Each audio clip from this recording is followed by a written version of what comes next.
So, how in the world does a teenager become a millionaire? It kind of sounds like something out of a movie, right?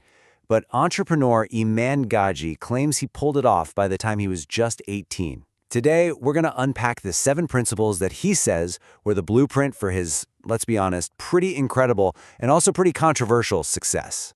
Yeah, even Gaji himself is the first to tell you that his story is anything but normal. This quote right here, it really sets the stage for the 7 core ideas he claims made it all happen. So you ready to dive in? Let's get started. All right, first up is principle number 1. This one really hits on a mindset that Gaji thinks is a huge problem for young, ambitious people. It's a total rejection of that I want it now culture. The point is, you don't just show up and get crowned king. You got to start as a pawn and learn how to play the game from the ground up. And this breaks it down so perfectly. On one side, you have the modern mindset, which wants to jump right to being the captain of the ship on day one. But the pawn's path? That's about finding honor and being, the ball boy, actually learning the ropes and paying your dues. You just can't skip the grind and expect to get the glory. It doesn't work that way. Okay, let's move on to the second principle. This one is all about perception. It's not just about what you can do, but how people see you, especially when you're young. Look, people are already going to be looking for reasons to write you off just because of your age, so why give them another easy reason with your clothes? The whole idea here is to dress in a way that gets you respect before you even open your mouth. It's about elevating your own status in the room. So what does that actually look like? Well, Gaji says forget the flashy brand names and focus on classic stuff that actually fits you well. We're not talking about wearing a 3-piece suit everywhere, but choosing pieces that make you look a little older, a little more serious. Think timeless, not trendy. Seriously, less is more. And now for principle number 3, taming your ego. And this is a huge one because getting success early, man, that could be a really dangerous thing if you're not ready for it. If you don't find something to keep you humble, your ego is going to become your own worst enemy. It could be anything, a really tough business project, a combat sport, some other serious challenge. But you need something outside of yourself to keep you grounded and remind you that, hey, you're not invincible. This quote comes from a super raw personal story he tells. When he was 17, his very first employee quit after only 4 days, and it absolutely crushed him, but it was the humbling he needed. It forced him to ask that really tough question, am I actually the leader I think I am? And that lesson, he says, was priceless. Okay, the 4th principle. This is where things get really personal, and it's probably Gaji's most controversial and, most direct piece of advice. The argument is actually pretty simple. Your teens and your early 20s, those are your prime years for building something. And according to Gaji, casual dating is just a massive distraction that's going to absolutely kill your momentum. He really frames it as a black and white choice.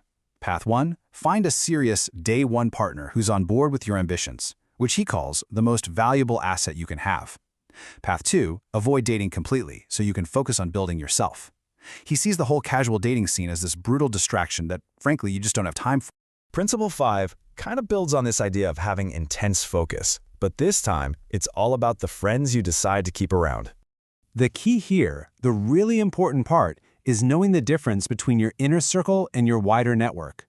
It's totally fine for a lot of people to know you, but his advice is to be absolutely ruthless about who you let get close to you. He's convinced that most people confuse acquaintances, the people who are maybe just around for the clout or the money, with real friends. A true friend? That's a brother in arms. The advice is basically to build a fortress with a few loyal people, not a big party filled with a bunch of temporary followers. All right, principle number 6. Now this one isn't really about getting successful, it's about what happens after you've already made it. So making your first million, that's one thing. But can you hold on to it? Can you multiply it? That, he says, is the real test. Early success brings this insane amount of pressure, and you will be tested to see if you actually have the character to handle it all. This quote pretty much says it all. A one-hit wonder? That can just be luck. But legends? They're built on consistency. And Gaji's warning is kind of chilling. He says you either humble yourself with discipline, or life is going to humble you with a ferocity you can't even imagine. And that brings us to the final and maybe the most practical principle of them all. What do you actually do with the money once you have it? And why? Because a young person with a ton of cash is their own worst enemy. The whole point of investing early isn't just about making more money. No, it's about locking your money away from your own worst impulses, so you can't just go and blow it on something stupid. So here's the path he lays out. 1. Make the money. 2. Immediately push it away into illiquid assets. We're talking about things that are hard to sell, like property or physical gold. It's a strategy designed to protect you from yourself while your discipline and your character catch up to your bank account. So, let's just do a quick recap of the 7 principles. What we're really looking at is a framework. It's built on humility, on intense focus, on building rock-solid character, and then protecting all of it with smart, disciplined financial moves. When you get down to it, Ghazi's entire philosophy seems to boil down to this one really powerful question. Yeah, making money is hard, but these principles suggest there's a much harder challenge.